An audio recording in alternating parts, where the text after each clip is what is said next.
Recognize that tune, and you know it's time for Relics Radio. This is a family-friendly show, so the entire family can join us as we talk metal detecting and relic hunting. You can call into the show at 270-495-0315 or join in the chat and post any comments or questions you might have, and we'll get to as many of them as we can. You're listening to Relics Radio of Southern Kentucky and Middle Tennessee.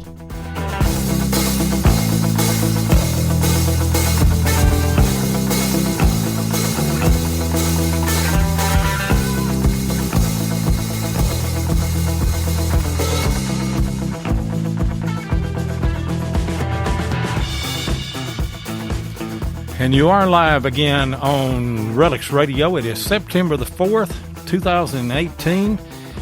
We're coming to you from Southern Kentucky and Middle Tennessee on Relics Radio tonight. I am your host, Digging with Seven. And I'm your co-host, Tennessee Jeff. What's going on tonight, Jeff? Not much. I was just thinking, you said it was the 4th, and man, this year is going by fast. It really is, I tell you. And but it's the summer that won't end. That's right. It just keeps on. And I was out today mowing the yard, and I mean, it was miserable. And of course, this is that dry heat. At least the humidity's left out for a little while, so hopefully it doesn't come back.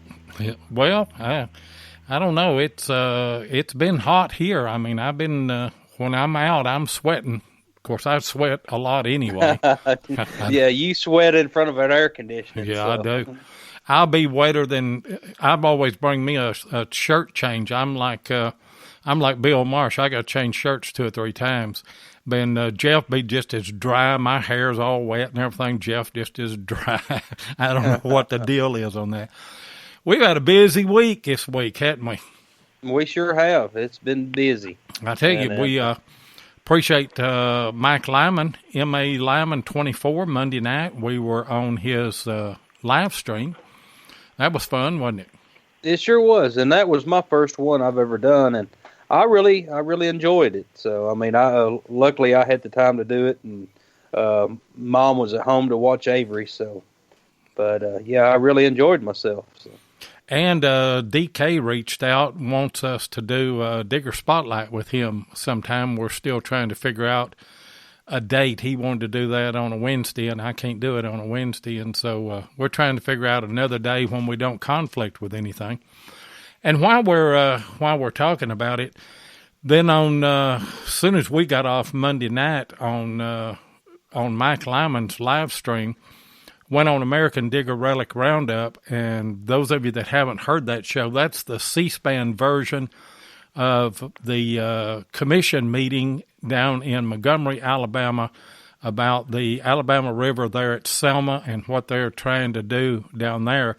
And then on Tuesday night, we took the more important clips out of that. We took 5 of those and had commentary and what have you on that. So if you get a chance, go back and check out American Digger Relic Roundup on Monday night and History Seekers on Tuesday night, and you'll get a better sense of what they're trying to do there in Alabama. And, you know, guys, don't sit back and think, well, that's in Alabama and it doesn't affect me where I'm at in Ohio or Kentucky or Tennessee or Virginia. This is just them getting a foot in the door, and it's coming to a town near you. You know, it's coming to your hometown before you know it.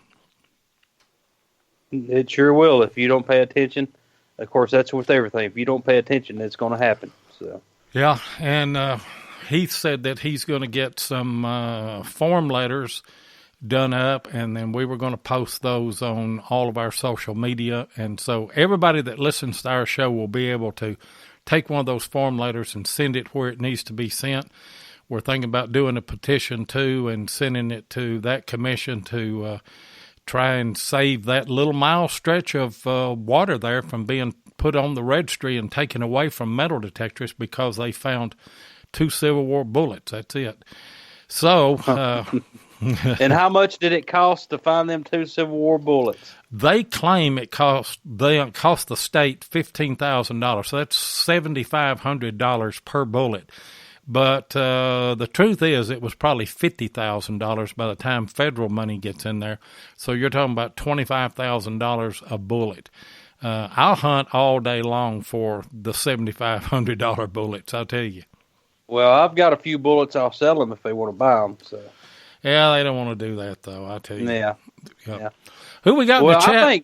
Go ahead. I think Missouri Mike's messing with us. He said today the 55 degrees here today was the high. So now, can you imagine 55 degrees? In Missouri, yeah. That's where he's at. Unless they're on a road trip. Now, they may be off up.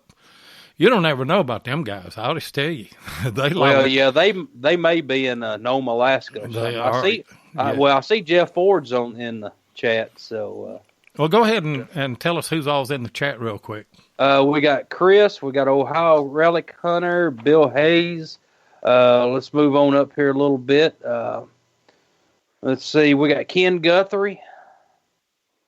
Hey, there's Matt Purdue. He's in the house. It's going to take me a minute. Dennis is in the house. So Larry Stevens. That's about it right now. Well, of course, Earl from Virginia's in the house too. So imagine that. Earl's in the house, and Earl is on the phone. What's going on, Earl? No, not a whole lot, Lloyd. Jeff, how you guys doing? Just fine. We're doing good. Fine. We've been looking forward to this show, and I got the opportunity to finally meet you in the spring at DIV. Now, Jeff had already met you, and you know what he told me about you before we got there? Snoring. Yeah, that's exactly what he told me. We roomed together, and he said, "You better get ready, because he snores." Yeah. I forewarned you guys before I came down. I brought you earplugs, though, didn't I? Yeah, and I brought my noise machine. I've got a white noise machine that I run, and so I done all right. I don't know how Jeff done. Well, I ended up putting 2 sets of earplugs in, and then the air conditioning, I turned it all the way up, and your noise making, and so I finally went to sleep. My daughter and wife will confirm you. They kick me out of the room. I usually sleep in the kitchen, out in the living room. They sleep in the bedroom. I can see why, buddy. So, we got Will Johnson in the house now. So yeah, I seen one of these days I seen Will in there. Will is our buddy out from California. Met him last year at DIV, and got to hunt with him. And then he came down to Middle Tennessee, didn't he, Jeff? Mm-hmm. And then he's got a trip planned coming in, I think, the 14th and 15th of this month. So that should be a pretty good time. He's got a meeting in Nashville, and then he contacted me, and I don't know if he's going to stay in the bait house or not. I really don't know if he's going to stay there or get him a hotel. But 14th and 15th of this month in October. Well, yep. That's not that far away, I'll just tell you. No, it's not. I'll enjoy hunting with him again. Hey, Earl, how many DIVs have you been to? I think it's been 9 altogether. The first one was, I think when Denny was talking last night, DIV 10, which is the first time we went to Brandy Rock, was my first hunt. And I was swinging a Spectrum XL. I was swinging a white Spectrum XLT. It was a tough day. It is tough there. But now, you did well at the New York camp this year. Yeah, that DIV 40, things were working for me. Things were working really well. Actually, the day 2 I got plugged. I got to admit, you guys, I didn't find hardly squat day 2, but day 2 I got in that thing that everybody gets into is you want to wander and see the property a little bit, and then when you do get a few hits, you keep walking because you want to see more of it, and you say, hey, I can get a better spot, and it usually kills you. So and that's what happened. So day 3, I turned around, got smart, and hunkered in up there at the parking lot at that house site, and I got lucky up there too. Day one was really great though. It turned out pretty good. It was hot as a dickens that day though. It sure was. You walked along the river, and then you ended up getting a good find there. Yeah, actually, to be honest though, I started off exactly where you guys were. Remember that tree was laying down on the path at the top of the hill? Yeah. Mm-hmm. There was a big tree. I sat on it a bunch. Yep. Well, I got to there, and that's where I turned left, and I only went 20 feet. And right down from there is where all the good finds are at. I went 20 feet in those thickets there. I got a bull and a jay hook, and I can't remember a button. I think it was an eagle coat button, and I should have stayed right there then because I was 15 feet from where them New Yorkers came from. They were right down the right of that. And I got antsy and went down the bottom of the hill, didn't find squat for a while, and then I got down there where them guys were. You know where that sword was dug with the reversed handle on it? Yeah, down there at the old Colonial House. They were right there, and I was dying for water. I was out of water, and they didn't have any water, so I started walking back to cars, but there was another tree had fallen down there along the riverbank, and when I was talking to them, I noticed there was a canal there. There was a canal beside the river, and I said, is that still on our hunt property? And they go, yeah. It says, you can, even though the fence is here, you can go all the way to the river. So I jumped over where that tree had fallen over. In 5 minutes, I found that fork tongue, or that split tongue fork, or two-tang fork. And I was looking around, and I was thirsty as heck, and I seen that little spring bubble up. And I said, if I was a soldier, I'd go to that spring right there where I was eating my breakfast. And I went over there and had swung 10 seconds. And I got that screaming signal. And I reached in the puddle at first because I thought it was laying right there on the ground. And it was basically laying on the ground, but I just missed it. I took one scoop of dirt, and I heard that thing pop out as soon as I rolled the dirt out, and it was laying right there in that puddle. And tell everybody what it was. It was a U.S. box plate with Smith and W.H. Smith back marker on it. And the cool thing about it was I've never dug a box plate, so that it really made my day. I've dug belt plates, I've dug breast plates, I've dug sword plates, but I've never got a box plate, so that just made my day right there. That's good. One thing about Earl, I've hunted with him a few times now, and had the luck to do that. And once you try to hang with Earl, relic hunting, you can't do it. I mean, once he hits that ground, buddy, he is gone. And then, I mean, of course, I look up and I look around. I was like, where'd Earl go? And then I won't see him until that evening. So. Well, that's the deal with me. See, I went up there with Earl that first morning, and of course, that was a straight up and downhill climb. Anybody that has been there will tell you. And I had to stop and rest, and I think Butch Holcomb camped out there about halfway up for a little while. But anyway, I had to rest, and by the time I got up there, I couldn't find Earl. I mean, I looked everywhere up there. And whenever I got to that tree, Jeff finally come up that way, and we went to the right and got in that thicket and went to the end of it, and then we come back and hunted the front part. If we'd have just went in the woods right there where the tree was, that's where all of the New York buttons came from. It sure was. Right there. It was right there along that trench line where that rifle trench line was sitting at, or whatever trench line it was. I don't know if it was a rifle trench line, but it could have been their footpath that just wore down deep, but it looked more like a defensive rifle trench that they were eating their meals on and throwing all the that's where all the ration cans were and everything else. So they were just using it as a dump zone. Yeah. Well, out of all the DIVs you've been to, what has been your best DIV, your best farm that you've hunted? Actually, I like that one. I like that one because it worked for me, even though day two was a bust. I'm going to tell you, even though there wasn't a whole lot well, on the final day, there was a lot of stuff found. I don't think you all made it for the lunch, did you? No, we didn't. Well, I was too far away. If you would have come down to lunch, you would have been blown away what was actually found, because it was like triple what I expected based off of what every time you bumped into somebody, I'm not finding this, I'm not finding that. But when you really got down there that Sunday lunch, there was a lot of good finds in there. There wasn't a lot of lead, I will admit that, but there was a lot of out of the ordinary brass that came out of there, and some iron relics and everything else. But there's still a lot more in there because there's colonial house sites in there, there's Civil War house sites in there, and then there's the camps. And I wouldn't be too sure if there ain't another camp down in there somewhere. I mean, yeah, the New York camp was there. The New York camp was there, and that other camp up front, and with the water around there, and them guys there as big as they were, there was probably other camps on that property. Did we lose still there? No, yeah. No, I'm still here. Okay. Yeah, okay. Yeah, and when you walk up that road to the New York camp, you had that rock wall along the right side. That looked good to me, and me and Jeff hunted that some. and we really didn't find anything there. I think there was a button or two found along the road, but not like it was on the other side.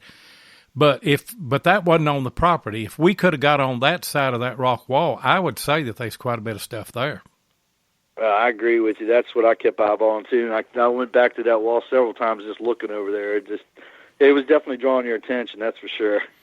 Yeah, on the other side of the property line, it always does that. It like the grass is greener on the other side, but sometimes it's not. But that sure did look like it was greener on that side.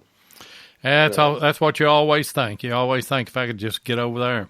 You know, Earl, it's going to surprise everybody, but you do all that hunting in Virginia, and you don't have a GPX, do you? No, I use a White's MXT. I started off with when I first started in '97, I had I borrowed my uncle's Garrett GTA 1000 for about 8 months.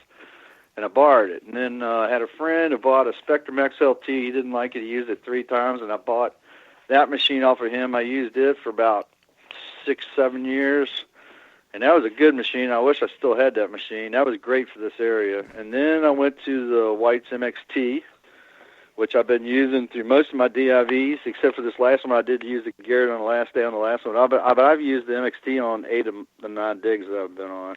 And then I got the Garrett AT Pro. So right now all I got is the MXT and AT Pro. That's it. I don't have any Pulse machines.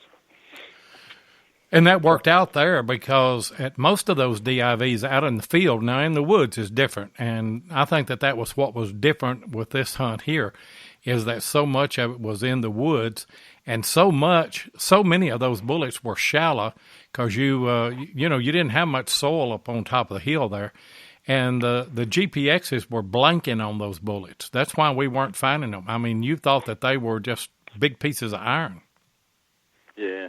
I actually, with my machine, it was doing the same, Lloyd. Up there where that camp was at, that place was just littered in ration can pieces. It was just, it was like acorns laying from a dropped tree. I mean, the ration can pieces were just everywhere in there, and the signals were so good with the ration cans that you were just getting false signals all over the place, and so it's hard to distinguish anything good. Like you said, they were shallow. That's right. While we're speaking of the gain and stuff, Will Johnson had a question for hot soil in Virginia, running your gain high or low, like 4 or 5. Of course, that's for a GPX. What do you normally run your sensitivity at on your whites? I'm going to be honest with you. I use, except for the bigger coil, except when I got my, I got a 13-inch Ultimate Draco. I guess it's Draco. I forget. For my Garrett, I'll turn it back about 1 notch, maybe 2 notches for the 13-inch coil, and I'll turn. I got a 12-inch butterfly coil for the MXT, and I'll turn it back a notch on that. But other than that, I'm pretty much wide open on sensitivity most of the time, at least in my area. Down DIVs, I'm pretty much M2 as well. Now the MXT, you got a little different setup. You basically got your gain, and I usually run the gain about 10, and even +1, which is a little bit above the high mark. You can go up to +4, but I'll run it all the way up to 10 and +1, even down to DIV. I'll do all right with it. It stays stable enough for that. Yeah, that's good. As long as you run stable, it helps out a lot. I've been there, and it just be sporadic, and then of course not running stable. And I know you miss a lot of targets while it's doing that. Oh yeah, that's the thing you got to do. I don't care what kind of machine you've got. If that machine's not running stable, you're missing targets. And I've learned that on GPX. I'm running mine most of the time. I'm running mine around 5 or 6 on the gain. Now, sometimes if I get in a real clean area, like the picket post is real clean there, and there's stuff that is really deep, I'll go on up to 9 or 10 and with my big coil. But in the 44 woods and places like that, if I lower that down to 5, 6, I do a whole lot better because it blanks on a lot of that stuff, and it's so chattery that you can't find those little whisper signals. No. So go ahead, Earl. Here's the secret with the MXT at DIV. You got, almost any machine. What you're used to at home and you go to DIV, it's totally opposite. That machine, If you expect your machine to operate like it does back home, you might as well hang it up, because it doesn't. So with that in mind, when you go into DIV with the MXT, even though it's, the VLF machine, you can still make it work. But what you got to do is you got to listen for the reverse. So a lot of people don't like that the squelch. What I'll do is I'll turn the squelch up so it's got a constant hum, real low hum all the time. And then what you get at DIV is what they call, what we signified when we went to Culp's Hill the first time, was what the ghost signal.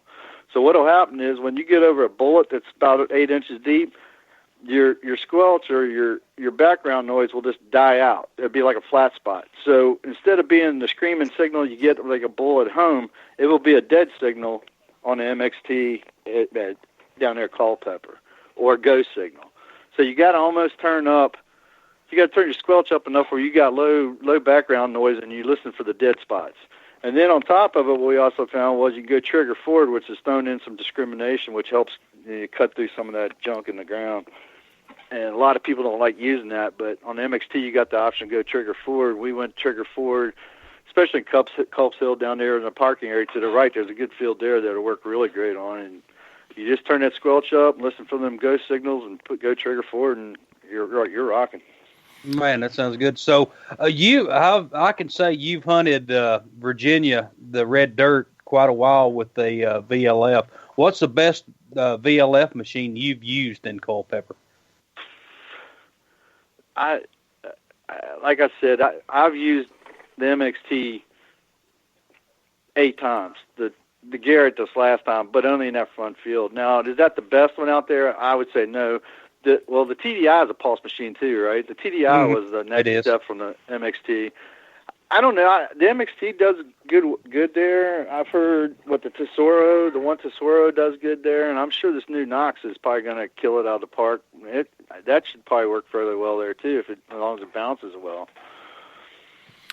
Hey guys, we need to take a break right here and run a commercial, and we'll be right back.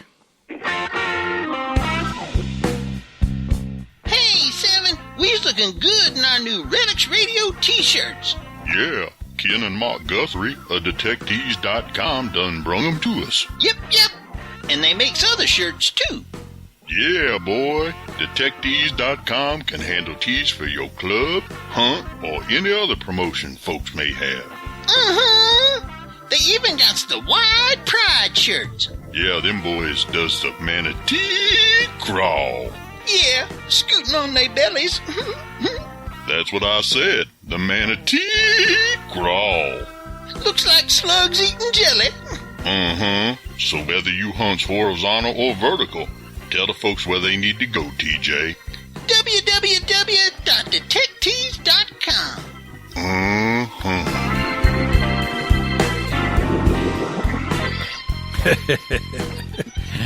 And Earl from Virginia's got one of those Relics Radio T-shirts, and he's in our contest.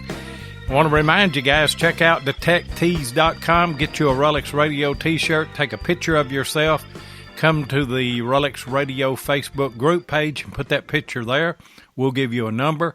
Sometime in November, we're going to do a random generator number draw, and some lucky person is going to win a Garrett Pro Pointer AT. And Ken told me the other day he thinks he's going to throw a Relics Radio hoodie in there, too, with that. So get some good prizes. That is some good prizes. I've got to get with him, and I need to buy a hoodie. Of course, it's getting that time of year. It's not right now, but it won't be long. It'll be that time of year I need the hoodie. So I didn't need a hoodie today, I'll tell you that. No, I didn't when I was mowing the yard for sure. So, hey, give out our call-in number, and somebody surely is wanting to ask. And it's kind of aggravating because I've lobbied so much with Skype to let us keep this old version where we can take calls and add the group and have 4 or 5 people, and then nobody's calling. I've kind of wasted all my time. But Jeff put it in there. It's 270-495-0315. And I cut you off there a while ago, Jeff. I think you had something else you was going to ask Earl. Oh, of course. Well, get back to the Skype thing. It's nice to have the call in. Are we the only ones still able to have someone to call in? No, Josh still can, and Jeff Lupert and them, they still can. I think.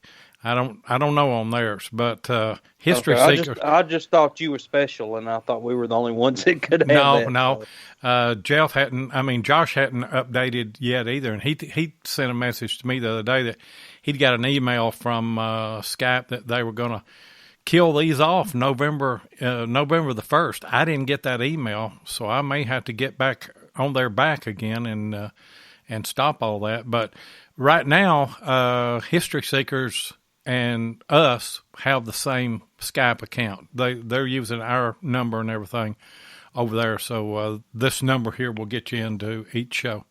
And go ahead. All right. Dennis had this question for you, Earl. What's the weirdest, the strangest thing you've ever dug up? The weirdest thing I've dug up? Wow. A mole.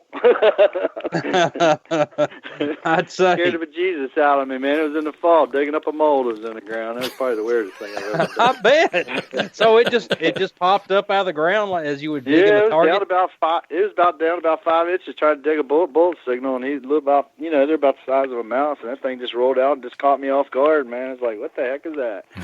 I bet. I've never dug one up. What about you, Seven? No, I never have dug a mole, but I remember that time whenever I was digging one of those, what was it, a range guide.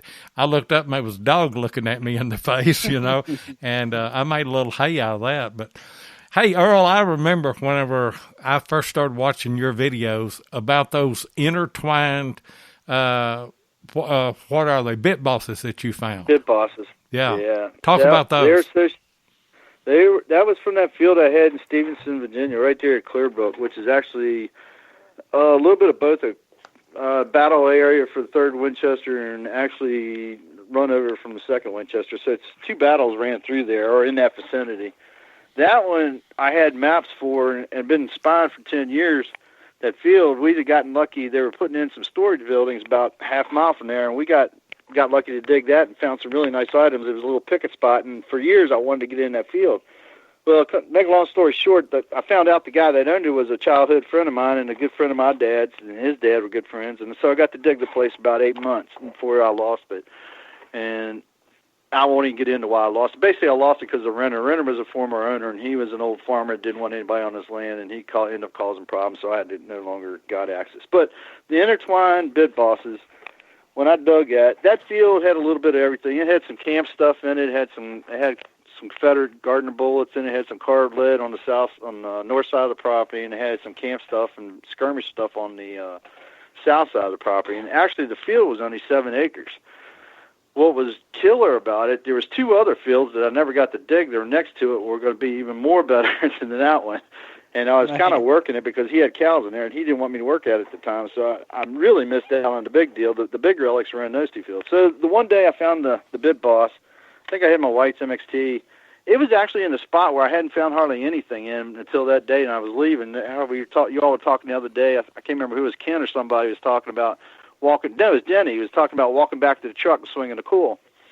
So I was walking back to my truck, and it was hot as blazes. It was like 100 degrees, and the humidity was way up, and I just had to get out of there. I was out of water, and I was swinging back to the truck, and I got this screaming signal, and down about 5 inches was that bit boss, and it turned up on the back side, and I knew right off the bat it was something different because it had a dish back on it. And when I flipped it over, I have seen Intertwined US, and I about freaked out, and then I looked on the outside and had to see. I've never seen one dug before. So 3 months later, I kept hunting. I said, man, to me, it looked like it had been stripped off the bit. So 3 months later, I kept hunting that area, general vicinity. Usually when I left, I kind of swept through there. And finally, 3 months later, I had my Garrett, and I got another signal. It was about 25 yards away, and it was the other side of the bit. And I got both of the bit bosses. And actually, what I think it was a Confederate soldier, Confederate cavalry, had stripped the bosses off when they captured some horses, and they stripped the bits off and reused the bridle bits, or reused the bridles, what I think it was. But it was they were associated to, according to American Digger and them and the guys that when they put it in the magazine that time, it was for Just Doug section. They said it was connected to the Sheridan's Corps, which Sheridan was in that area, and so was Custer. Custer was about 200 yards from there. That was the other field I didn't get to hunt. Custer was actually about 200 yards from where I found them. They are beautiful. I tell you what, they're the most amazing. The way that the USA just intertwines on that. I've got a US bit boss, but nothing like that. I mean, they were special. And that wouldn't have been just for an enlisted man, would it? No, it's probably Sheridan. It's probably his top corps, his top staff corps. I figure it was part of his immediate corps, his cavalry corps. And how far apart did you find them? About 25 yards, 25, maybe 30 at the most. It was a swampy area. That's why I kind of eluded it most of the time. Most of the stuff in that area was just trash. There were certain spots in it, even though it was only 7 acres, there was like 4 little knolls on it. Most of the relics were on the knoll at the top of the knoll, or trailing right off as it starts tapering down off the knoll. And at the bottoms, they were kind of like wet, sumpy areas. And the sumpy areas are more like farmer's trash, and then at the top of the knolls and running off is where all the Civil War relics were hiding. Huh. So I kind of avoided that. What y'all were talking about last week, where the plow line stopped. I wonder if it got swampy and then they just... I don't know. This field was like that. The Civil War relics were actually 5 inches and up, and all the trash was like 5 inches and deeper. So I had that scenario like you were all talking the other week where it had been tilled and rolled over with a deep till, and then when I was hunting that field, it hadn't been tilled in probably 10 years. It was just a field. It had no longer been used for anything. But I guess the last time it done, like you all say, like 3 rotations to rotate everything around. Mm-hmm. It must have been mid-rotation. All the modern trash was deep, and the Civil War stuff was in 5 inches or less, and most of it. I'll take that situation any day, where you can dig you dig the shallow stuff, and it's the good stuff. But it took about 3 weeks to figure that out, though, man. It was quite confusing at first. Yeah, you wouldn't think that, And me and Jeff have been to some spots before, and you get a deep signal, and of course you're thinking, it's a plate or something other. Hey, Matt Howell came in. What's going on, Matt? Hello, Matt. And but you think it's got to be something good, and then you dig down a foot, and you got a modern Coke can, aluminum Coke can or something other. That's always discouraging. But there is a possibility that if it's, and we still have tobacco fields here, so they will, they'll still turn the ground on most of the tobacco fields. Now they're doing a little bit of no-till on that now, but most of it, they still turn them. So you work those relics that were deep back to the surface, so you never know anymore. Yeah, I got some nice relics. The very first day we went in there, my old hunting buddy Ian, his name's Ian Zuckerman. We used to hunt when he was in high school. We haven't hunted much lately because he had, life brings different changes, and he had college and job, but he's moved back to town. I see him every once in a while. But him and I got to go that day, and it wasn't 5 minutes into that field. We parked, and there's a gun range right beside it. They're playing the national anthem. We stood there and held our hand over our heart for the national anthem, and we started swinging a call. It wasn't 3 signals. I got 2 beer cans, like you were talking about, and the third signal was a belt buckle. It was down about 4 inches. I couldn't believe it, man. That was the start of that field. That's how it started off. Man, that sounds pretty cool. It is like the construction site here in my town, Gallatin. Of course, the high school is pretty close, and you could hear the band playing as we were out there metal detecting a few times. So that was pretty cool. So, and I never went to film a clip there that an ambulance or a cop didn't come by with a siren on. No, it seems like as soon as you turned it on, that's what they were after. Yeah. They were after you guys, man. No, they wasn't after us. We had permission to hunt that. But I think there was a fire station there pretty close because some of those were fire trucks. But I'm serious. Every time I'd go to, and I made comment about it one time, every time I go to film a clip, there's a siren that comes up. Hey, Earl, what is in your mind, and I know that it may be hard to answer this, and you may have to talk about 2 or 3 different things, but what's the favorite thing that you've ever found? I recently posted on Instagram. I got an Instagram account, and it's Earl from Virginia, too, and I put a couple posts this past week on some of my favorites. But probably one of them is a Louisiana overcoat button. I was happy to get that because we hunted a site out in 522 that was one of Sheridan's camps, and I got a button back about one time, and it was a Louisiana puffback button back, and it was missing the face. And I missed out, and my 2 friends, Ian and another guy, they both found, I stepped on top of a CS staff, and Ian came up behind me and dug the CS staff right out of my footprint. And then I found Louisiana about 20 yards from it, and we found a lot of good stuff at that camp. But I always had a heartbreaker because that wasn't a whole button. That would have been my first Confederate button.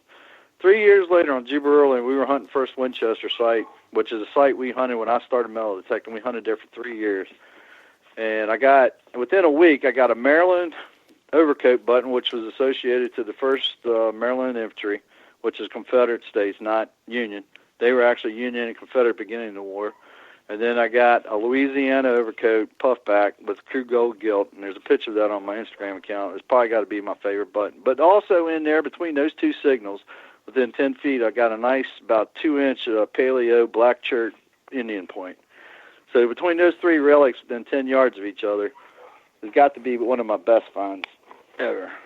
Man, that's what the next question I had was, I know you're into Native American artifact hunting, and I was going to ask what's the best Native American artifact you've ever found? That point there. Well, the one that's memorable is the very first one, which was also in the area we call Juba Early. It's all gone now. It's all a housing development. And there was a spring in the middle of this development when they did it, and they actually blasted this spring for 1 month straight at 5:30 every day to try to kill that spring because they were building an old folks housing development there.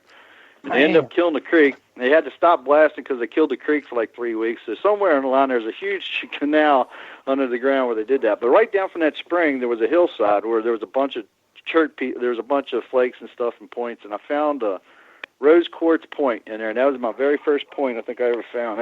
I was like immediately addicted. I eyeballed that thing we were hunting. There was a mud hole. I sank down to my knees trying to get it, and I'll never forget that day, and it was just the coolest thing. I thought that was better than a bullet. I don't know why, but it was just interesting as heck. Well, I'll say it was. You don't find any history any older than that. And, along the Cumberland River here, we had a lot of Indian occupation here. And back whenever everybody deep plowed here in Kentucky, my wife and I, when we get off work and come home, of course, we lived across the river, and whenever they would turn that and then disc it down after you had a good rain, well, we'd walk those fields, and, you just, some of them just be laying out on a pedestal of mud or clod or something other. Some of them you just see part of the point, but you get to the point where you can recognize those, if they're, even if you just see part of them, you can see the worked parts and everything. But I tell you, you don't get any older history than that. No, for us around here, most of our points are the quartz, the white quartz or the clear quartz crystal type points, which are very crude to begin with. And most of our Indian artifacts are deep in this area in the valley. I mean, we're in the Shenandoah Valley, so most of your Indian sites are buried 4 feet deep. But if you get along the river banks, along these creeks, on the hillsides and stuff like you're talking about, you'll find them occasionally. And I found most of mine metal detecting. Just keep my eyeballs. I start seeing quartz and I keep my eyes open. That's kind of like the flag for me. I found a point, a button one there at DIV 40 up towards the barns up there when we were second day. Found one up there. Coles Hill on DIV. There was down there at the bottom flat below Coles Hill, looking towards the creek. That cornfield where all the bones and stuff were scattered. There was quartz points all through that field. I found 3 or 4 in there that first time we went there. Man, that's pretty cool. Like around here, I mean, most of our arrowheads from Native Americans is out of flint. So, I mean, and that's how I found most of mine is just walking, digging relics or just walking the cow paths and stuff, and then you'll find them that way. So, yeah, I think you had a show one time, Jeff, where you were walking a cow path and you found a point laying on the ground last year. Yeah. Sure did, and one of my best points. I mean, of course, it was broke, but I mean, it was one of my. Actually, it was a tip to a spear, and but I mean, it was a great find. So. That was at the infantry camp, wasn't it? It sure was. Yeah. I've got lucky a couple times too. Like whenever I'm out, I look for them if the area looks right. We got a spot that we hunt with my brother down at the river, Shenandoah River. It's right along the riverbed, and there's a sod field there on the property. And whenever we come walking out there from hunting, my brother goes, "You gonna go looking? You looking for them artifacts again?" Because when we come out, I take the long walk across the sod field, and he just beelines it back to the cars. And I found 4 or 5 nice points out of that sod field down there. One's a pretty good sized spear point, busted in half, but. He just thought it was the weirdest thing. I was spending my time walking through the mud looking for freaking arrowheads out in the sod field, but it was a lot of fun. Matt Howe had a question. What DIVs are you going to this fall, or you're not going to any this fall? No, No, unfortunately, I'm not. I'm out of vacation time, and it'll probably be the spring before I get back in there if I go again. Be spring before I go again too. It will. I don't have time in the fall. Got too much going on, and you got Thanksgiving and Christmas and all that, and it's just kind of rough in the fall to me. Although the weather might be a little bit better than it is in the spring. I don't know. Yeah, Go ahead, Earl. Yeah, it could be 50-50 on the weather. It's about the same spring and fall. It could be colder in the Dickens, or it could be warm as the Dickens. It's a crap shot. But when John has them hunts, is the best opportunity to have them hunts by far in this area. Those are like your peak prime weeks to be metal detecting on the average. You know what I mean? Oh yeah. Now I've seen them have a couple that was during the summer, and I mean it was just hot as blazes, and it'd be hard to dig. But I mean most of them are in good time of year, so where the ground is moist and stuff. So. Yeah. Well, how many years have you been into metal detecting, and then how did you get started? Started in 1997. How did I get started? Actually, I got addicted. I didn't hunt, but I got addicted when I was about 7 years old at my grandmother's house. She lived in town here in Winchester, and she lived on Mosby Street. And me and my brother were playing in the yard about, I think it was 5 or 6 years old. And right in the corner of the fence line to our neighbor's house, I spotted a 3-ringer laying on the ground. And I just thought that was the coolest thing as a kid. Man. And that stuck in my head all those years. I had no idea what it was. I think I went in and asked my grandma and granddad, and they told me what it was. And, hey, that's from the Civil War. So I held on to it. I still got it. It's on my bookcase in here. And then around 72, I wasn't much older. I was probably about 12 or 13. We moved to Stevens City, and Butch Fravel, I think it was, the guy at Metal Detectors, he's been around for a while in Stevens City, spotted him metal detecting a house site down the end of our block. And I stood there for 2 hours watching him, stayed away from him, just watched him on my bike, and at the end he came up to me and showed me what he dug, and he handed me a bullet there that day. And that was pretty much it. I was addicted at that point. I hadn't even never swung a metal detector in my life. So in 97, I had a chance to get a metal detector. The first day out was in my uncle's property, borrowing I had 2 uncles. One gave me the machine, and the other one had the land. And the first day I found sort of like a hunting knife blade that had a Gardner laying on top. And there's actually impression in the blade from the Gardner bullet. And I found that in one hole. And then I found a piece of grape shot that was about 2 inches around on a rock line, not too far from it. And I found all that the first day I ever went hunting. I was done. I was fully addicted after that. I can see why. Yeah, it doesn't take much. Hey, guys, we got another commercial that we need to run. We'll be back in 2. If your passion is metal detecting, then you know how much your success is based on the equipment you use. Let my buddy Tim Henderson of Murray Branch Outdoors in Murfreesboro, Tennessee, help you with that. Tim is an authorized dealer of Garrett, XP Deus, Tesoro, and Macro detectors and supplies, and he is now an authorized dealer for MineLab. So, if you're looking to get your hands on the new Equinox 600 or 800, then Tim is your guy. Murray Branch Outdoors is not only competitive in their prices, but the service after the sale is second to none.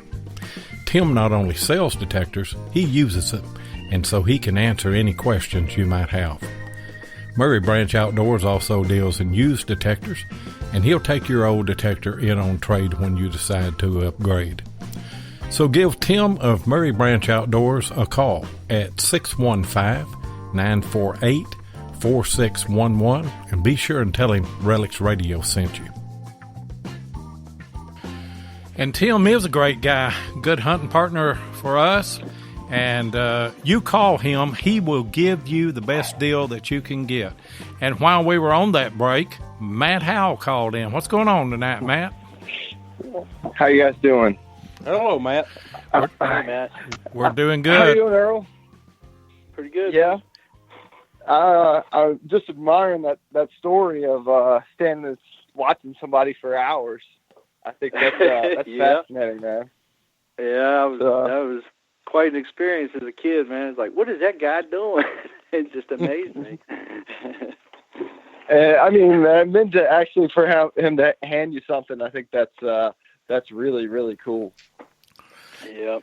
Hey, both of you guys are there in Virginia, And, you know, that's the hotbed of Civil War hunting, and everybody just dreams of, you know, being there in Virginia. What are the pluses to living there in Virginia, and what are the cons for living there also? You want to go first, Matt? I mean, I'll give you a con right now. Okay. It's 93 degrees in October. It's that way in Kentucky and Tennessee too. Yeah, in Alabama, well, it's hotter. But yeah, another con is the amount of people that are metal detecting nowadays. We're running over each other quite a bit. Or you got the people like you all talked in previous shows, where you got people watching everything you do to find out where your sites are at, and they'll go in after you and all that stuff. So, like when I started in '97. There was 27 people, maybe max, that were hunting on a regular basis. Probably less than that. Now, I bet you there's 200 to 300, if not more, in this area that's swinging almost every day. Yeah. So, I've got a question for both of you. Okay, have either one of y'all ever had a farm that y'all hunted that it turned into be a DIV property? No. Yeah. I currently have permission to a pretty recent DIV property. But it doesn't bother me. It's just been, and there's still, those properties are so full of stuff that it doesn't really matter. You could have permissions for years and had dozens of DIVs after DIVs. You just never hunt them all. Mm-hmm. I agree with Matt. Just like Brandy Rock, I'd go in there again in a heartbeat, even after eight hunts in there, six, or at least 6 hunts, with 400 people a crack. I would go back there in a heartbeat. Yeah, I would too. I would go to Wisconsin Hill, Brandy. I would go, and it's funny. I saw a gentleman who posted something online, and me and a couple of my buddies had talked about a iron patch in Brandy that was in the middle of the Confederate camp. And we had talked about taking basically for 3 days and pulling 2 foot of dirt or 1.5 foot of dirt all the way off the top and just sifting all the nails off. And I would go do that tomorrow. That's a good idea. That is a very good idea. And a lot of these Confederate camps have been pounded pretty hard. Of course, everybody's going after the Confederate camp. And, of course, I've hunted a few in Virginia that was nail infested. And if you excavate, say, 10 by 10 spot, well, there's no telling what's under them nails. There on the New York Hill that last day, right at the end of the hunt, I mean, we were just down to the wire, and we neither one of us had found what we thought we ought to have found at a DIV hunt. But we got in there around, I know you know where I'm talking about, Earl, where there was the tree grew out of the rock there. And, where you went to the bathroom. Yeah, well, we dug the bathroom out. Me and Jeff did, and it was full of full of ration cans. But we found 2 or 3 bullets, 2 or 3 buttons in there, a couple of suspender clips. I mean, things that you just couldn't hear with a metal detector. Yeah, you just dig it out and use your hand probe. Yeah, I've seen that done. I've seen that done at several sites where you just rake back an inch or 2 of soil in 10 by 10 spot, and it's a whole new world. Have you ever done that anywhere, Earl? Yeah, one time when the first paid hunt I ever went to, which was through a different group, it was at Wall Point. It's on the James River down there, which is where the White Oak Museum's at. And that's how we ended up digging out of there. Man, we just got in the middle of a thicket and started hacking away, and it had about 3 inches of loom. We raked back the loom in about 10 by 12 spot, and there was this stuff all over the place that you couldn't even hear at all until you did that. And it didn't take much. It was just enough to get the loom layer off to break the surface, and then it was just screaming with relics. They did that at Hansburg Ridge, too, the first day we were in there. The whole weekend, the first time we hunted Hansburg Ridge. They were just raking out the big thickets, and there was a couple guys that bought rakes the second day and just started raking stuff out, and you get that loom busted, and they were finding relics for 2 days after that. Yeah. And I noticed...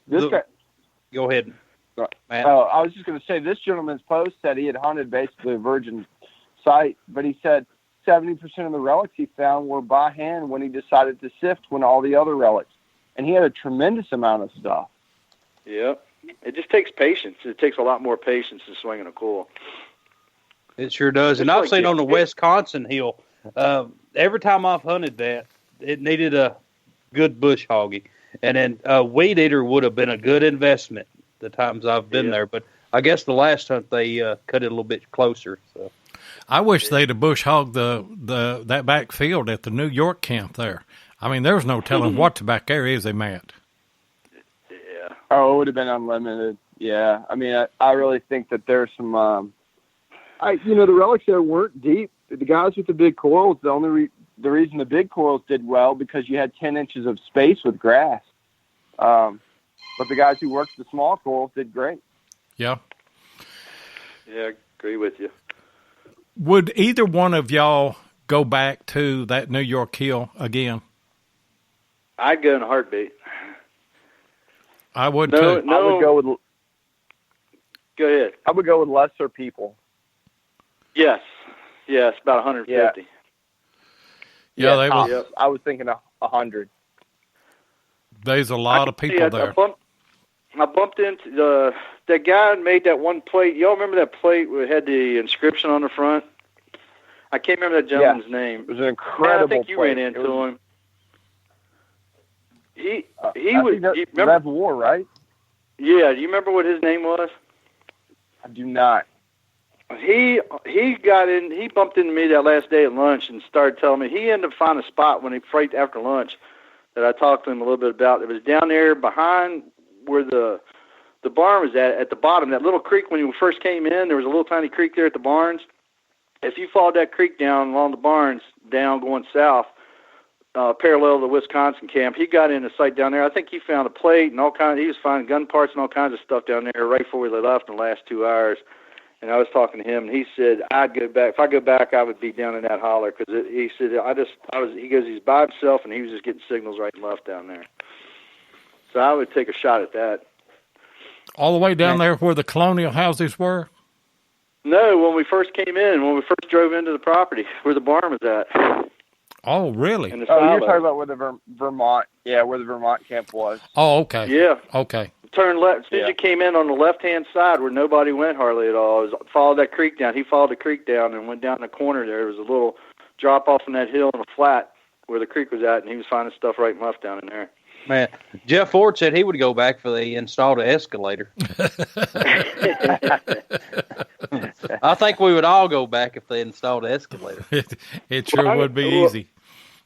Well, Matt, where you had the Godzilla suit, where y'all did that little skit up there, there's still a lot of stuff in there, man. That was where that house site is. I would get closer to that road. I'd go back and hunt that road bed a little bit closer and down to the left of that where that big tree was. Where we parked, boy, on that left side. I don't think anybody went on that left side, and I'd be willing to bet a good bit of that stuff is down on that left side of that tree down there. Well, now, me and Jeff hunted down in there a little bit, didn't we, Jeff? We did, yep. And then, of course, that's where the wind about blew us off the mountain, wasn't it? Or the hill? No, I'm talking about where we parked at, just on the other side of those troughs in that field there, all of that. We didn't find anything there. Yeah, of course, and they did a big weed eater, so... But, yeah, I mean, we hunted that a little bit, and then, we never did find anything. So, but it's... A lot of the VLS machines did really well up there. I hunted with the Deus on that hillside for about 2.5 hours just because I didn't want to go off the hill that needed an escalator. Yep. and I did really well with it because most of those targets were very shallow. Yep. So, I mean, they weren't more than 3 or 4 inches in the ground. I found 4 or 5 flat buttons. And there were some weird things up there. You know, I had a gentleman bump into me and was like, oh, look at this piece of junk in my trash pouch. And he pulls it up. It's perfectly round, but it's been in half. I said, well, if you want to get rid of your piece of junk breastplate, I'll take it. He had never found a plate. It was pretty awesome. Yeah. I found that plumb bob. That plumb bob I found was right up there. Right there along the road, right there, right at the top of the hill, the very peak of that hill, right there where the cars were at. The cars were 5 feet away, and the plumb bob was there.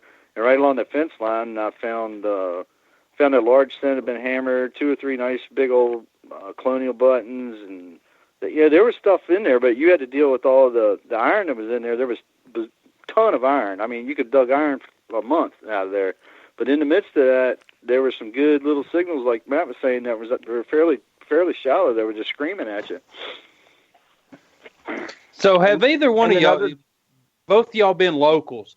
Okay, now I've heard you could go to Beauregard and give them so much a day to hunt. Have y'all been to these farms and hunted other than a DIV?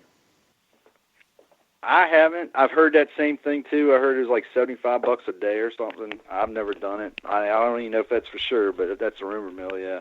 That's what I've heard, but I don't know for sure. What about you, Matt? Have you? No, I mean, it's not to my knowledge that that's the case. You know, there are guys that have private permissions to these farms, and you know, that's kind of a disservice to them. It's not something I personally would do, especially having a limited access to a previous DIV site. You know, I feel like that's a little. Most of them, the landowners I deal with, don't really like my landowner. If I can get in touch with them, they don't care, but they're so busy that they just don't want to be bothered with that kind of stuff. That's something that I was going to ask both of you. With that many people detecting in your area, how hard is it to get permissions on those Civil War sites? Extremely. Extremely hard. Most of them are protected. They're either local Civil War sites or state Civil War sites, or they're fed up from people night hunting on their property that they don't want you in there, period. Or they've been hunted hard in the 70s when the guys wrote all the books. Yeah, I would say that's probably the case. I mean, he's in the valley, you know, so he's farther west than I am, which I've always dreamed of hunting the Shenandoah Valley one, just to say I've done it, you know. But here around where I live in Central Virginia, I mean, I have 5, you know, major battles that had combined 75,000 plus troops on each battle.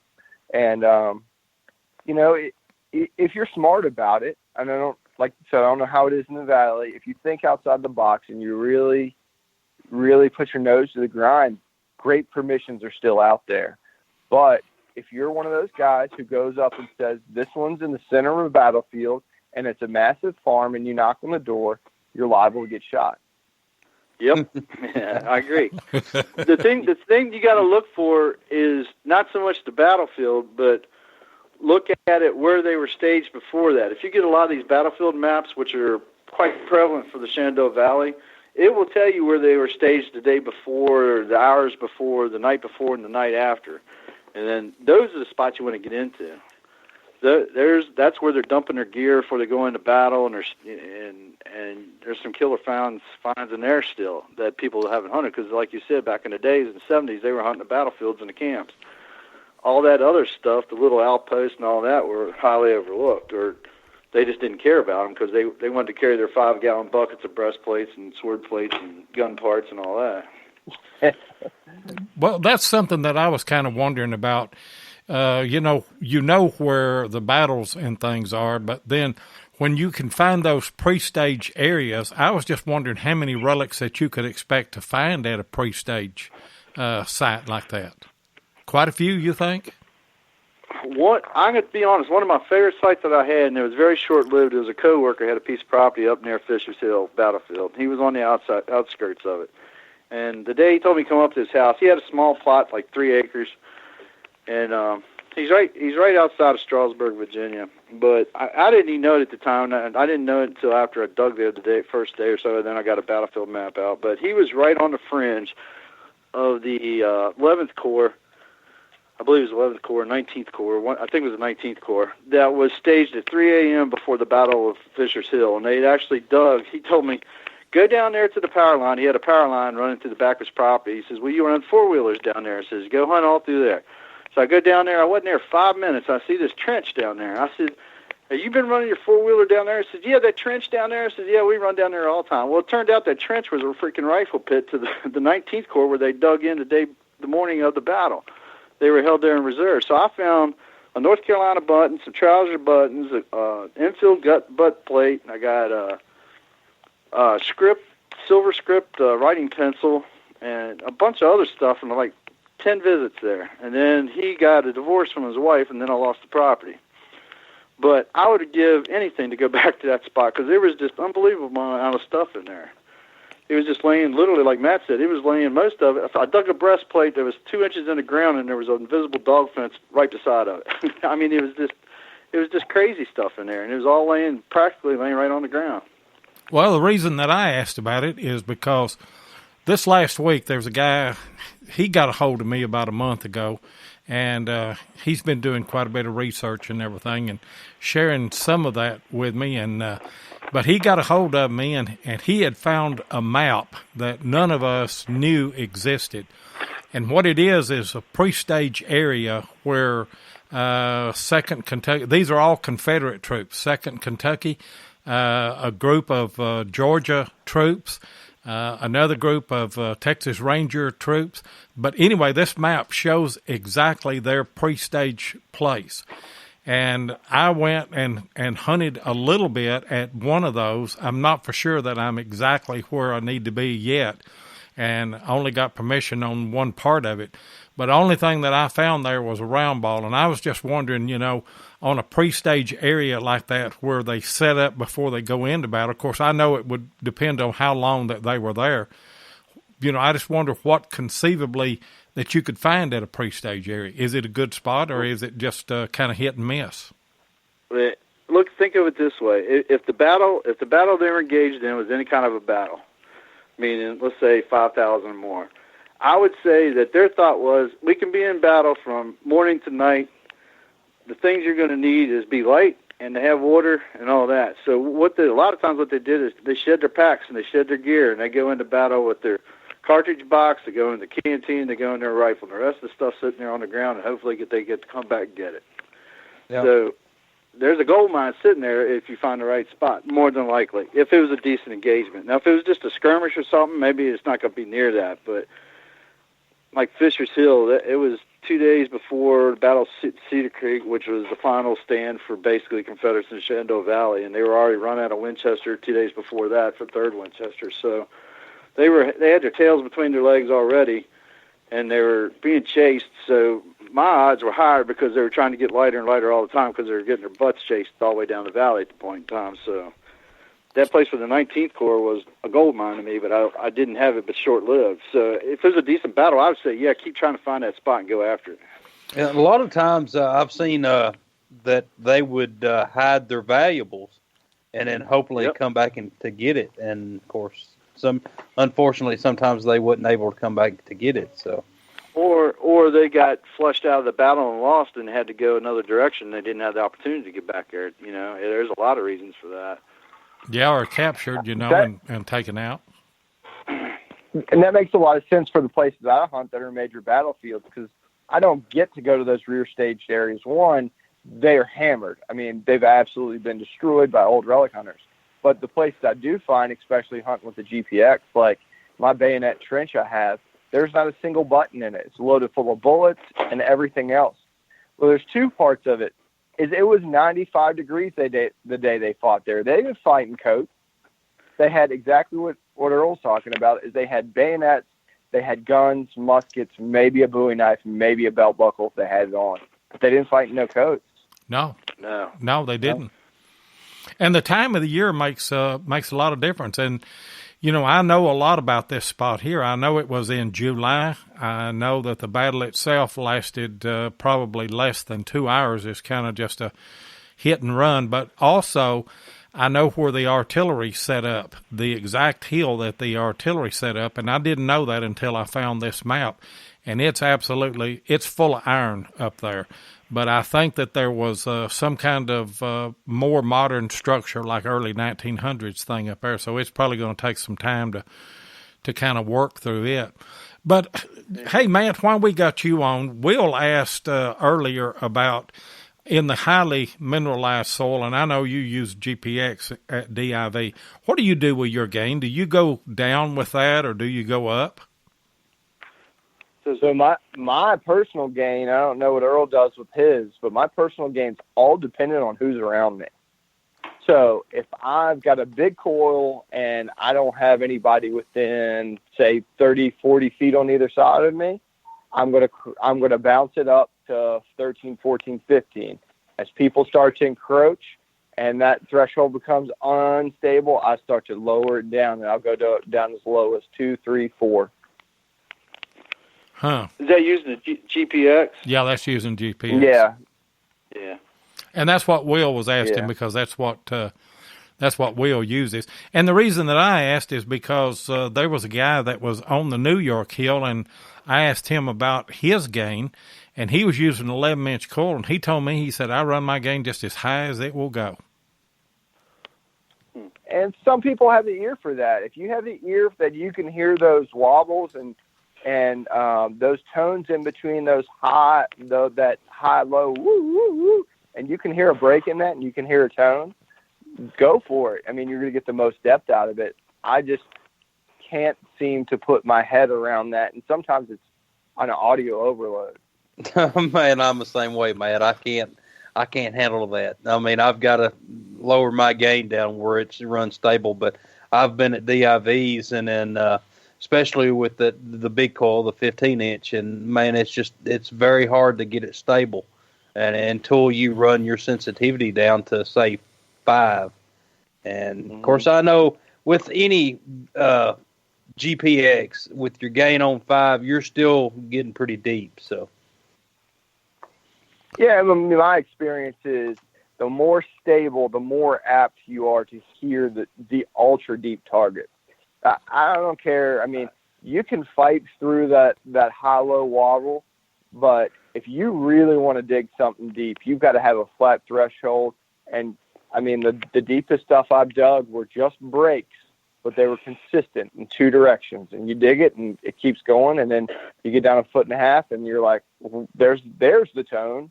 And then you go another 2.5 feet, and there's a shell or a bayonet or a conglomerate of bullets, you know. So. Oh yeah. Now, how awesome is that? If you get this little bitty peep in your threshold, and then you take maybe 6 inches off of it, and it gets a little bit louder, and you take a few more inches off, and it gets even louder. That is a feeling that's like no other. So, you know, there's something good there once you start doing that. Earl, you hunt with a 4500? No, I don't have a GPX at all. I got a White Sim XT and a Garrett AT Pro. I'm a VLF. I got you. Well, we got to get you a GPX out in the valley. Yeah, truthfully, I'd love to have one. I just can't simply afford it, man. It's out of my budget for what I do. I mean, I don't get to hunt as much as I need to anymore or want to. I got Right. My daughter plays softball and work. I work nights, and it's complicated for me to justify. The expense of a GPX just doesn't cut it for me right now. Yeah. They're not cheap. There's no doubt about that. Hey, guys, let's run one more commercial, and we'll be right back.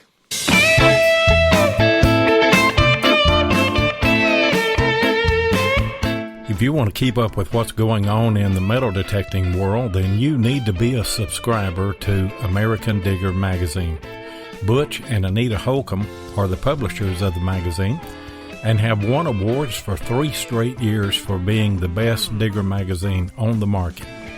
American Digger Magazine is available in both print and digital formats, so no matter where you live in the world, you can enjoy the latest happenings in the hobby. You can get in touch with American Digger Magazine by going to americandigger.com or give them a call at 770-362-8671, and be sure and tell them that you heard it on Relics Radio. And I want to remind everybody also that coming up in the January-February issue of American Digger Magazine, I've got Jeff Ford, Wes Stringer, and Chris Heimsoff. Sorry about that, Chris. Got all tongue-tied here. But The Great Silver Hoard, that article is coming out, and I can't wait to see that. I've got another question for both of you guys since you live in Virginia, and I don't know that you can answer it. But what percentage of Civil War relics do you think have already been found in Virginia? And what percentage do you think still is there? Wow. That's a tough question. I'll be willing to bet, Matt. I mean, I'm impressed with what you're all coming with, but you're doing some extremes in the water that's paying off really well. He's draining the swamp is what he's doing. I mean, if you count in the waterways, and there's a lot of people hitting water nowadays. When I talk about a lot more diggers in Virginia, especially in my area, most of them are in the water nowadays, but it's been hard to do that this year. But the waterways, I think, is still, there's a gold mine there sitting, and I think there's still a lot of I think there's good amount of relics still out there in Virginia. You just got to be more out of the box to get it. Yeah, I think it's, if I had to put a number on it, my number would be 30% of the relics ever lost have been found. I agree. And that's just, that's my just so out of the box number between this summer and part of that's a double-edged sword. We've had an incredible summer with the guys I hunt with, but between some of the stuff I've learned and the research techniques and stuff like that, I think between that and the combination of new machines, you're going to find, 10 years, I think people are still going to be pulling these kind of relics out. Unfortunately, with 10 years from now, the condition isn't going to be what it was. Yeah, I agree with you there. Especially in the valley, the buttons are almost non-existent anymore. They're pretty much hammered. I mean, all the fertilizers and the bullets are corroded. And the primary things are bullets and still plates and iron and what's left of them. The buttons aren't going to make it another 15 or 20 years, I don't think, but the majority of them in my area. Well, they're losing each day. The buttons are, because they're so delicate. They're made of brass and everything, and they're losing quality. There's no doubt about that. I don't think the bullets are really going away, although whenever you get a burnside, I don't know if it was inferior lead or what it was. Those seem to be rotting a little bit, or the ones that I find are. And, I don't know. But that's impressive that you think that maybe 30% has been found and 70% is still there. I agree with his number. I agree with that number as well. And I'd say around here, the campsites are the same way. I mean, you have your Confederate campsites there's a lot still out there that they never documented. They just stayed there for a couple of days, hiding away, then they leave and then maybe come back, and then, especially around here now, I don't know about Virginia. I'm going to be honest, my town, there's a couple different rumors and numbers out there, but my town changed hands somewhere between 70 and 72 times that they documented during the war. And it was occupied before, during, after, and it was field hospitals, about 3 battles in town, 2 battles out of town, multiple battles down the valley. And, yeah, there's stuff. I can pretty much go out and dig anywhere around my house within a 25-mile radius, and somewhere within an hour, I guarantee I'll find a Civil War relic. It doesn't matter where you go. You just, you know what I'm saying? So to say it's all dug, there's just no way to say that because there's so much area that they covered. You'll never find it all. You'll never find it all. Well, see, the local battle here, it's next to my house. It's called the Battle of Hartsville, and it was a John Hunt Morgan camp. They marched from Murfreesboro, Tennessee. It was on November the 7th, 1862. And, of course, this farm has been pounded. I mean, just pounded with VLFs. And Loy, I can go now with GPXs, and then, of course, that's how I found that gold ring. We find a handful of bullets every time we go. So. Oh, man, I mean, it's a bonanza there with a GPX. I was really surprised because I know that place has been hunted to death. But I found one little spot where you found that one little spot where you found the gold ring and everything.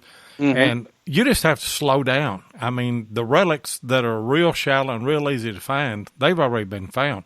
But if you just slow down and really go slow and really pick through all the trash and listen to the signals, I would say that probably 70% of the sites that we hunt right now, that there's relics still there, 70% of them. They're going to be deep and they're going to be mixed in with iron and stuff, but, we hadn't found it all. They never will. So and I'll use this example. So my good friend had an opportunity to use a track hoe on the side of the fort, and I know that sounds horrible to destroy a fort like that, but a developer was going to destroy it, and he got the opportunity to basically excavate this fort layer by layer over the course of a little more than 48 hours. They said in like 50 some hours, they dug for 42 hours of that time. And they found that the Civil War relics, the Union relics were on top. Then there was a level of Confederate bullets, and then there was another level of Union bullets. And then finally at 12.5 feet below the initial grade, a 16-foot total depth, they found their last bullet. Goodness gracious. And I'm glad he got in there and was able to do that before it was developed. Yeah. I mean, yeah, absolutely. And that's a really incredible thing that he found somebody who was willing to let him do that, especially with a machine like that. They found 3,000 or 4,000 bullets, and a handful of buttons, handful of plates. It was mostly a skirmish fort that they fought back and forth in and out of. And it's just incredible to think that relics were that deep in the ground. So that only makes me know how many items are still left in the ground for other people to find, hopefully long after I'm gone. Yeah, yeah. Oh, yeah, and they will be, Matt. I mean, you look at these forts, they've dug trenches. I mean, you get 20,000 men with shovels digging a trench. They can move a lot of dirt in a little shorter time. And, I mean, you look at everything that they've covered up, and it's always going to be there. I mean, like you said, well, the buttons won't, maybe the bullets will, but, I mean, everything's deteriorating every day. But, I mean, a lot of it's still going to be there. Hey, guys, we got another call in. Denny Morrison. What's going on, Denny? Hi, Roy. I was just listening in a little bit. I got on here a little bit late, but it's interesting. You know, especially at the campsites where we dig at DIV, things are so deep. But you got to understand, these guys were there in the wintertime and early spring, and they had horses and they had wagons. And guess where, when you drop a bullet or a button or a bayonet or maybe a plate, and a horse stomps on it about 99 times, or the cows and the oxen they had out there pulling the cannons around, all that stuff pushed that stuff down in the ground. I mean, it's going to be deep, and yeah, it's still there, but with a GPX, you got to go, what we say in Virginia, you got to go low and slow. That's exactly right. And, you know, the huts that they dug, too, how deep are those huts, Matt? The ones that I found on the last productive hut site, you know, those were pretty shallow ones. Even the Wisconsin Hill, they were just simple dug-in floors that they used with the dirt. So that some the reason they were at the Wisconsin Hill, that was all rocks up there, and they couldn't dig it very deep. But even the fire pits and stuff, I mean, you have to think they went back to this place winter after winter, too. Have you ever been to Excelsior Camp?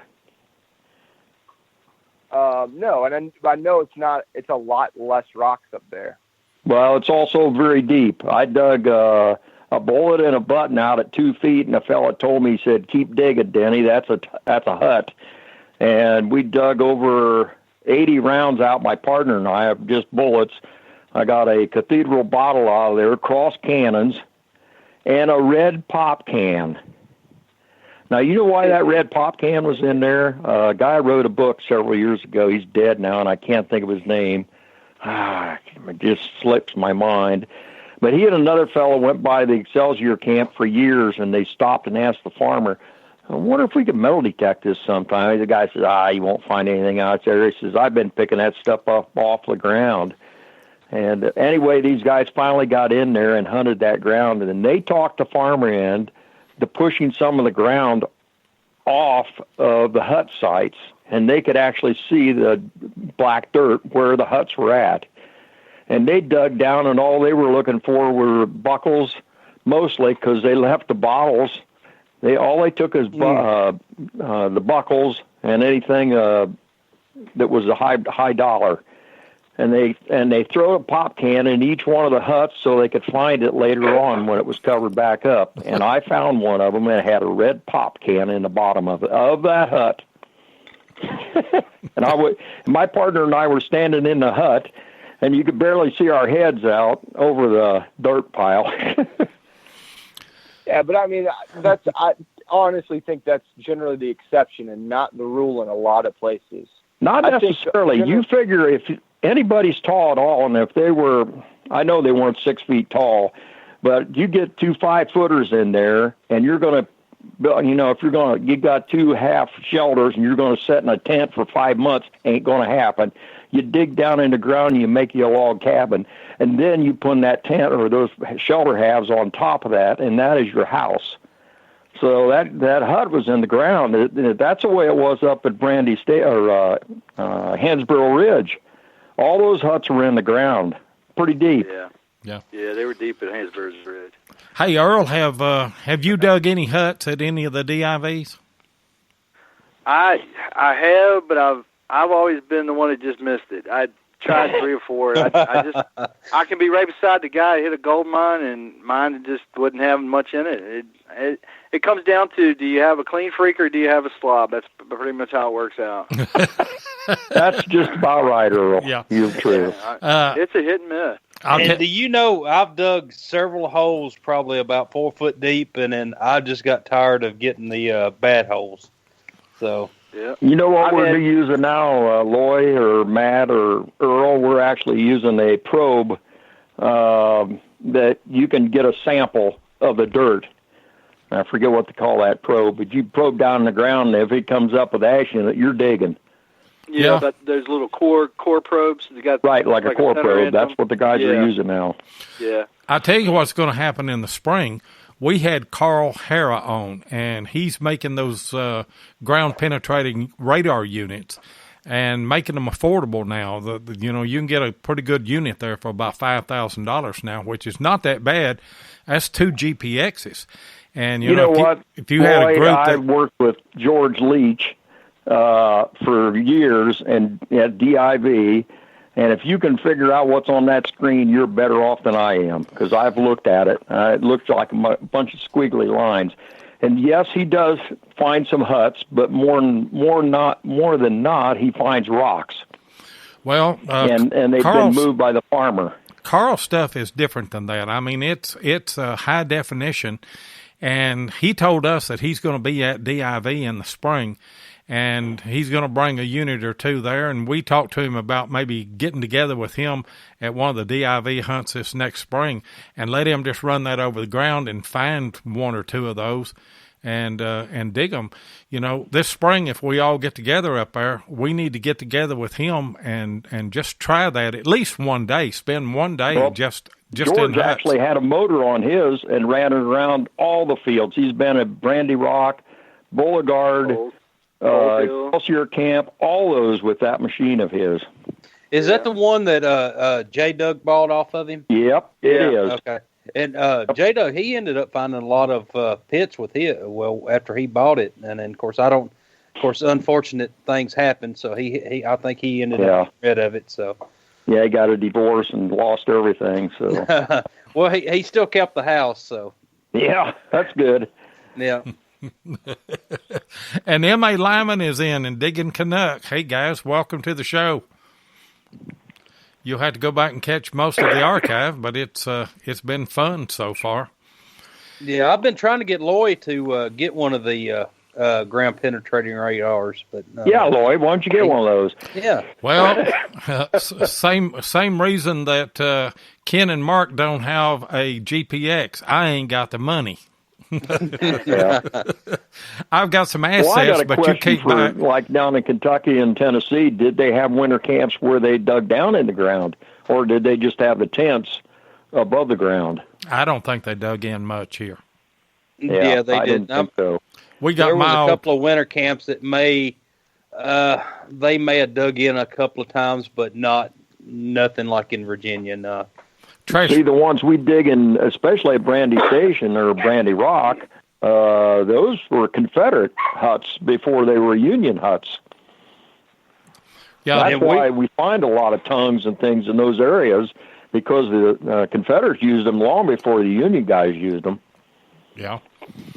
And that's the thing we run in on up here and down there is, of course, the Confederates had it first, and then the Union come in and took it over, and then like in my town, the Confederates come back and took it over, and then, I mean, they would camp at the same place every time, of course. Sure. Where's that? Winchester, it took that 72 times. It changed hands 72 times, I think. Mm-hmm. That's crazy. Basically what happens in our area is like you're all saying, once one leaves, the other one was skedaddling out of town, the other one was coming into town, and they already had their camp set up, and the water was there and their choice sites to begin with, so they just fill right in where the other group left out. And most of your camps are intermingled like that Sheridan's camp where I found the Spencers and stuff, and out there, it was a mix. It was early stuff was Confederate, there was Union stuff in there was stuff you could tell that was stripped off of Union stuff that Confederates used later, and it just flip-flopped back and forth. Whoever was in town at the time grabbed the prime spot. I think most of the time, and I'm seeing Ken Guthrie and Chris Heimsoff talking about that they don't find huts in Georgia and they don't find them in Missouri. I think it's the climate. If you had a spot that was real cold weather, like Northern Virginia, you're going to have some cold winters there, and they've got to dig in. But whenever you come down to Georgia, you're not going to have a really bitter winter. I mean, you'll have some cold days. Same thing in Middle Tennessee. Same thing for the most part, I guess, in Missouri and Southern Kentucky. You're not going to have those bitter winters like that. So I think it has to do with, the climate and where you're at and everything. But there was another question I wanted to ask you, Earl. What is one thing that you think you should have found, but you still haven't found it? An entire artillery shell. I found fuses, I found bases, I found the shot. I got 2/3 of a reed shell, but I've never gotten an entire shell. I had them dug right beside of me. And DIV, I had one round ball the first time we were in the back where the New York camp's at, or the Wisconsin Hill. I gave up a spot. We had about an hour left, and the guy dug around. There was an old house right there, about 10 by 12, and it had a root cellar in it, and there was a door on the root cellar. And I was sitting there, and this guy comes up, "Do you mind if I metal detect?" And I said, "No," and I moved around the back, and propped open on the door in the root cellar was a freaking solid round shot, 12-pound round shot. And I gave up the spot. I sat there and watched him dig it, man. I was like, "You freaking kidding me, man?" And that's how close I came to digging one. I've never dug a whole shell, and that's been on my list. That sounds like me and you, Loy. I know it. Yeah, if we didn't have bad luck, we wouldn't have no luck at all sometimes. Yeah.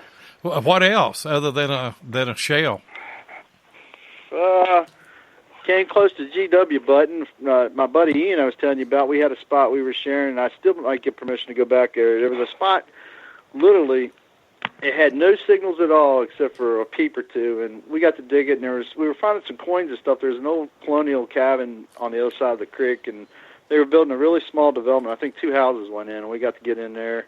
That was when you can still go into construction sites. It's almost impossible to do that anymore, but I couldn't go back the second day. We had about a 3-day window, and I couldn't go back the second day. I had to go to work, and I said, "You go back there." It says, "Take a shot. We only got 3 days. Go hit it." He goes back the next day, found a pocket knife, and the second signal, and the only signal he got, the good signal, was a freaking GW button with all the states on the outside, with all the gold gilt in the right places. It was just a killer button. So they're around here in this area. I know where a couple others have been found. I would love to find one of them. Oh, I bet. Okay, what is your best colonial relic that you've ever found? Probably what you call them big dandy buttons. It's nothing worth any money or anything, but I found some silver dollar size colonial flat buttons that got up the floral motifs on it that I just think are great as heck. I'd take a dozen of them any day of the week. I just think they're awesome. As far as the spectacular colonial find, nothing major, just mainly those big dandy buttons. I just think they're incredible. Yeah, I do too. I love finding those. There's no doubt about it. And there's another thing we don't find at our sites because we don't dig any pits or anything like that. But we don't find any of the old pipe parts, smoking pipe parts. But y'all do in Virginia, don't you? Mm-hmm. Yeah, occasionally. There's a spot out there, White's Lake, that we got to dig a little bit. They put a housing development in, and that's where those big dandy buttons I was finding. Again, I got a couple pipe stems out of there. You find them occasionally. They're not something you find quite regular. Most of our colonial stuff is is local here in town in about a 6-block radius, and it's 4 foot deep. There's been colonial sites there, and then there was another site there, then you had a burn layer, and then so everything colonial, mostly down in my downtown area, is all buried like 4 or 5 feet deep. So if you get lucky and find a colonial site, it's usually in the county, and they're usually hard to get on the property in the county areas because you got older people that just don't want you on their land. But colonial sites are hard to find, so if you get one, it's usually tight-lipped around here in this area. Nobody really talks about colonial sites. They covet them. I do too. When you can find one. There's more of those down in Jeff's neck of the woods than there is in mine. But I've been lucky here. I've found probably 5 or 6 here, and probably shouldn't have found that many. I tell you what, it's been a good time, Earl. We're coming up on the bottom of the hour, and probably going to need to close the show out. Tell everybody how they can get in touch with you, your Facebook, your YouTube, and all that. Yeah, my Facebook is by my name, which is spelled different. Bill O'Reilly Hunter made a joke about that one night. It's ERLE, and then my last name is Shull, SHULL. That's my Facebook page. Everything else, I got an Instagram, I got a Twitter account, and I got a YouTube account. They're all under Earl from Virginia, ERLE FROMVA. If you just punch that up, you'll find me. And he's got some good videos out, and puts some pretty good finds up and everything. And I tell you what, the greatest thrill that I have ever got was when we got to Virginia last spring. Earl met us at the motel there and gave us our Relics Radio banner. If you've ever seen that, that came from Earl from Virginia. He had that made for us off of our the picture that we've got on our Facebook group there that has the logo and Digging with 7 and Tennessee Jeff. What a great gift, wasn't it, Jeff? It sure was. And if you go to the video where we were at the Relic show in Chattanooga, we had it up behind us as we were doing the podcast. So, and thank you very much, Earl. We're gonna have it up, and appreciate it. We're gonna have it. That was my pleasure to do that. I kept looking at you guys saying they need a freaking banner. So we had a place called Fast Signs here in the town. I worked with them and did some stuff and finally got her done, and I was happy about that. That's something I wanted to do for you guys. Well, it was above and beyond, and it is beautiful. And we're going to go to the South Carolina show in the spring. Well, I guess it'll be late winter instead of spring. Intend to take it there, and I just got word that there's another show in Middle Tennessee that's coming up that we might try to hit. I don't know, but anyway. What a great gift, and we really appreciate it. Appreciate everybody that come in on the chat, everybody that's listening. Appreciate all the calls that we got. And what else you got, Jeff? That's it. I was just going to thank everybody in the chat. And this is the reason we do this show, and thanks for everybody that called in. So, hey, Matt Howell, have you got a Relics Radio T-shirt? I do not. You do now. We're going to give you one for calling in, so send me your information and what size that you need and everything. And courtesy of Ken and Mark Guthrie, detectors.com. Go check them out, and they're great guys. They make great shirts. And when you get that, you be sure that you take a picture of yourself and enter the contest. We're going to give away a Garrett Pro Pointer AT sometime in November. I'm waiting until everybody can get those shirts. I get a message every now and then that people are saying, I've got mine ordered, and as soon as I get it, I'm going to put my picture on there. And so do that. And also, Jeff, we're giving away a metal detector, ain't we? We sure are. We're going to give it away during the Christmas. So, I mean, there you go. You go in online and on Loy's page and fill out for it, and maybe you can win a gold find. Yeah, it's a Go Find 44, and that's courtesy of our good buddy Tim Henderson with Murray Branch Outdoors. I think the drawing on that is going to be December the 13th is what I've got on that page. We'll give you a number. All you have to do is just comment on that video, Go Find, and we'll give you a number. I think we got about 152 or 153 people entered in that right now. But there's no age limit or anything. Anybody can get in it. Just go to Digging with 7, and it's the Christmas giveaway, the Go Find 44. So go register for that, and you may win it. Be a good Christmas gift there for you. But anyway, appreciate everybody being here tonight. And if you like shows like this, be sure and catch Beyond Sight and Sound on Sunday and Wednesday night with Josh Kimmel. It's at 8 o'clock Eastern Time. And then on Monday night, All Metal Mode is on at 8 p.m. Eastern, and American Digger Relic Roundup is on at 9 o'clock Eastern. History Seekers are on at 9 o'clock Eastern on Tuesday night, and then Hardcore Metal Detecting is on Thursday and Saturday night at 8 o'clock. And obviously, me and Jeff will be back on Relics Radio this next week with a good guest at 8 o'clock Eastern next Thursday night. Until then, we will close the show out, and you guys get out there and find you some history.